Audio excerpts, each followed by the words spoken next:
At the beginning of the movie, we see a married couple driving to their new home, laughing and excitedly talking about the fresh start ahead of them. When they arrive, Kate calls her mother to let her know they've made it safely. Her mother immediately starts asking a lot of questions, which begins to annoy Kate. After ending the call, Kate seems slightly upset.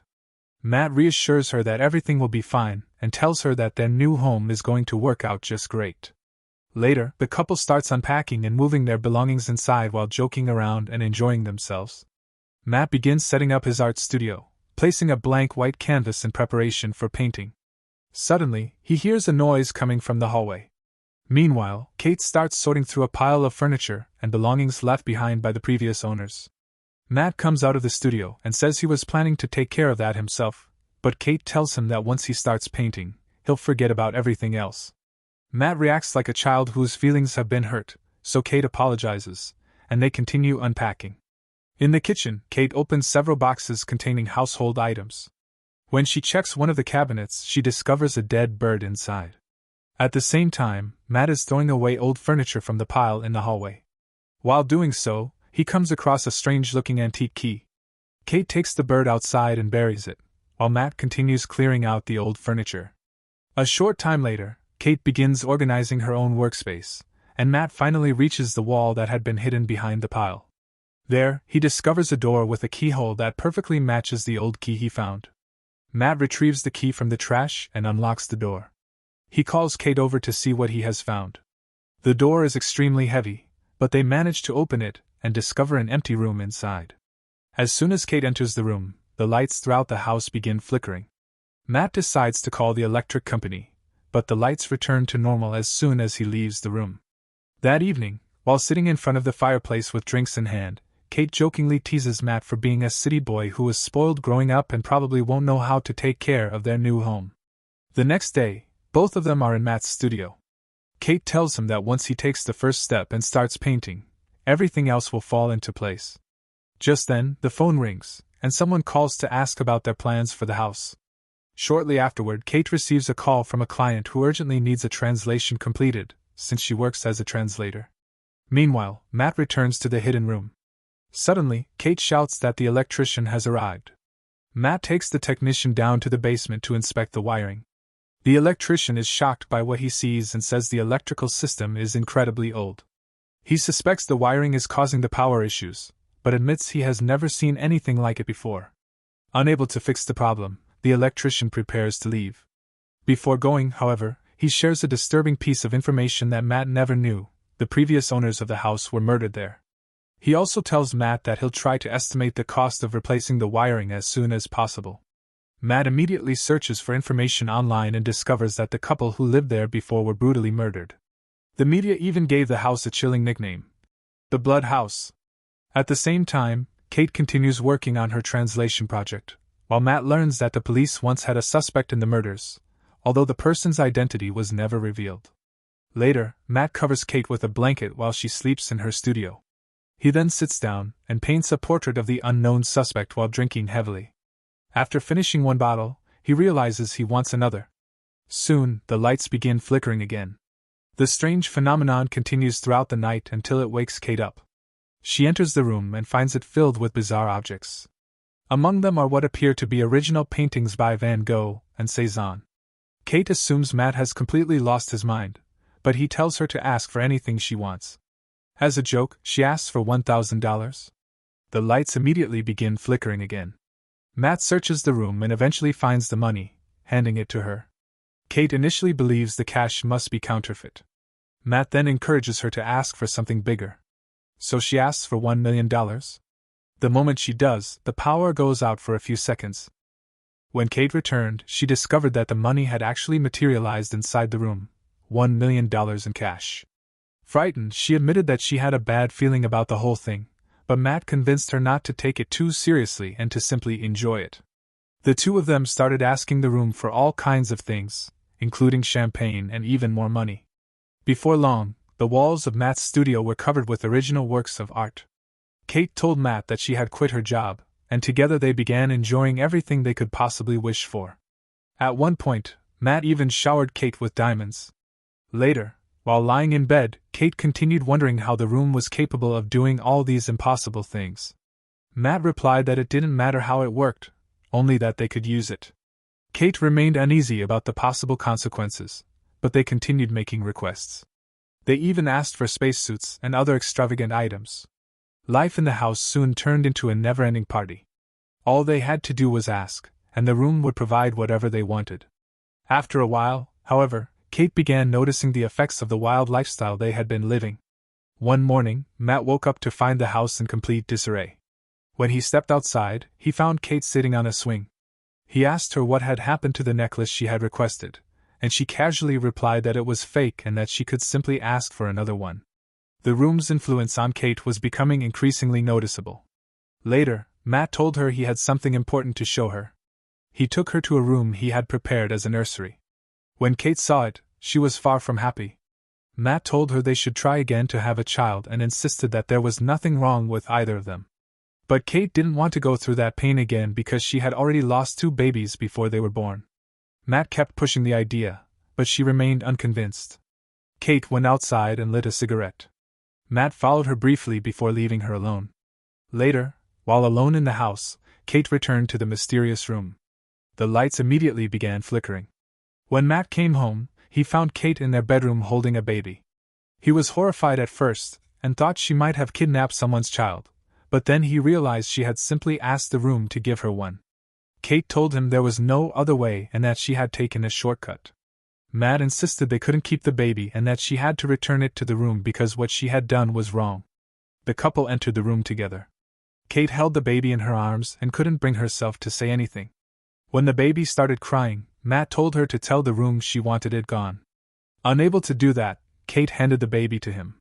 Matt looked down at the infant and quickly realized that he couldn't do it either. He gave the baby back to Kate and walked away. That night, the baby began crying. Kate asked Matt to go to the room and request some milk. He did, but when he returned, he found Kate breastfeeding the baby herself. Neither of them could understand how that was possible.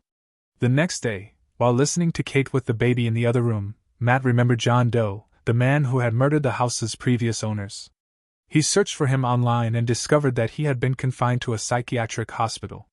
Matt took some money and left the house to find him. When he arrived at the hospital and asked a nurse if he could speak with John Doe, she told him that the only visitors the man had received in the past 45 years were journalists. Matt lied and claimed to be a reporter. However, John Doe immediately knew he wasn't one. Matt then told him the truth without hesitation. John Doe invited Matt to sit down and said he had been waiting for someone like him for a very long time. He asked Matt whether he loved the house and everything it provided. But Matt only wanted to know why he had murdered the previous owners. John Doe explained that there had been no other choice. He warned Matt and Kate to leave the house and forget about the room before it was too late. However, he knew they wouldn't listen because people like Matt were greedy and could never be satisfied. He also claimed that he was different from them in a way Matt couldn't even imagine. Later, Matt stopped at a gas station. When it came time to pay, he reached into his pocket and discovered that it contained nothing but dirt.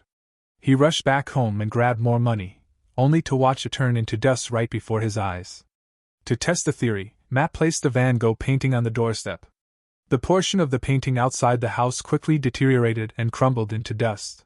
He immediately brought the remaining piece back inside. Meanwhile, Kate was changing the baby's clothes when the lights began flickering once again. Carrying the child, she found Matt tearing apart the walls, desperately trying to understand how the room worked. Tension between them continued to grow. Kate accepted that she would never understand the room and chose to embrace the baby as her own. Matt, however, became obsessed with uncovering the truth. Behind the walls, he discovered strange wires. He began tearing up floors and demolishing sections of the house, only to find the same bizarre structures everywhere, along with strange drawings and symbols. At the same time, Kate wanted to take the baby outside for some fresh air. Matt stopped her and begged her to trust him, insisting that the child should never leave the house under any circumstances. Kate didn't understand what he meant and ignored his warning. Matt stood at the doorway watching as she stepped outside with the baby. Almost immediately, strange things began happening. Terrified, Kate called for Matt. Within moments, the baby started growing at an impossible rate. Matt grabbed him and rushed him back inside the house. The two stared at the child in complete shock and disbelief. In only a short time, the baby had become a young boy. Later, Kate helped the boy take a bath and then sat down with Matt, demanding answers. Matt told her everything John Doe had said and explained his theory. The room functioned like a giant 3D printer, capable of creating things that couldn't exist outside the house. Kate was horrified when he described the boy that way, but Matt insisted that despite everything, the child was real flesh and blood. The boy joined them, and Kate went to him, reassuring him that everything would be okay. They named him Shane. As time passed, Kate began teaching Shane. One day, she mentioned camping and explained what it meant. Shane immediately said that he wanted to go camping. Kate told him he was far too sick to go camping, just as he was too sick to leave the house. She explained that the house was what kept him safe. But Shane refused to let the idea go. When things didn't go the way he wanted, he became angry and started pounding on the door after Kate stepped outside his room to get something. The next day, Shane sat sadly by the window, staring outside. Later, he joined his mother for breakfast. A package arrived that he wanted to retrieve himself, but Kate told him to stay where he was. She went outside, got the package, and closed the door behind her. The package was for Matt, so she placed it outside his studio. Matt opened it and discovered a handgun inside. Outside, Matt practiced shooting at targets while Shane watched from the window. Meanwhile, Kate spent time with Shane and played the piano. Shane followed her and managed to get close to the door without her noticing. As soon as Kate realized what he was doing, she quickly pulled him back inside and checked to make sure he wasn't hurt. Afterward, Kate began locking all the windows. When Matt asked her to stop, she told him that he was free to leave if he wanted. Matt helped her secure the house while Shane watched them from inside. That evening, everything Shane did seemed to irritate Kate. Matt wasn't doing much better himself. He had become obsessed with painting and worked frantically in his studio. Later that night, Kate went to bed alone. Shane entered her room, told her that he loved her, and asked if he could sleep beside her. He said he wanted to stay with them forever and asked whether they wanted the same thing. Kate assured him that they did. One day, Matt was practicing with the handgun while Shane played with a snow globe inside the studio. The globe fell and shattered. When Matt walked in and asked what he was doing there, Shane immediately ran away. Kate entered the studio while Shane listened to their argument through the door. Matt insisted that Shane should never be allowed inside the studio, but Kate reminded him that he was still just a child. Matt, however, continued seeing him as something unnatural. That night, Shane wandered through the house and eventually discovered the strange electrical wiring in the basement. He entered the mysterious room, and the lights immediately began flickering again. The following morning, Matt woke up and found the snow globe sitting beside him completely intact. He was certain it wasn't the same one. He rushed to Kate, and together they went to the room, where they found Shane building a snowman. The boy had created an entire forest inside the room. Kate thought it was incredible, but Matt was disturbed by it. He dragged Shane out and forbade him from ever entering the room again. Matt locked the room, while Kate tried to comfort Shane because he couldn't understand why he was being punished. The disagreement between Kate and Matt grew worse. Matt couldn't stop thinking about all the things Shane might imagine into existence if he remained inside the room. Suddenly, the phone rang. Shane answered it. The caller was John Doe. John Doe told Matt that Shane would never be able to grow up normally outside the house. At that moment, Matt realized that John Doe himself had once been a creation of the room. The man explained that his mother had killed his father and later forced him to kill her so that he could survive. Now Matt faced an impossible question.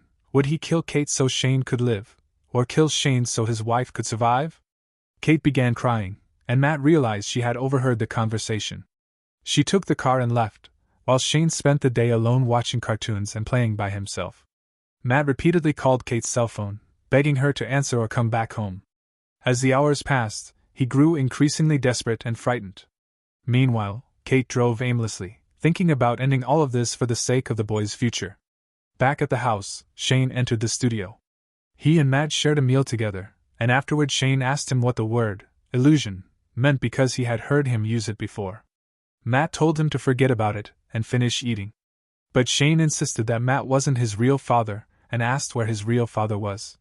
Matt finally told him the truth. He said Shane didn't have a real mother or father, and went even further by telling him that he wasn't a real child at all.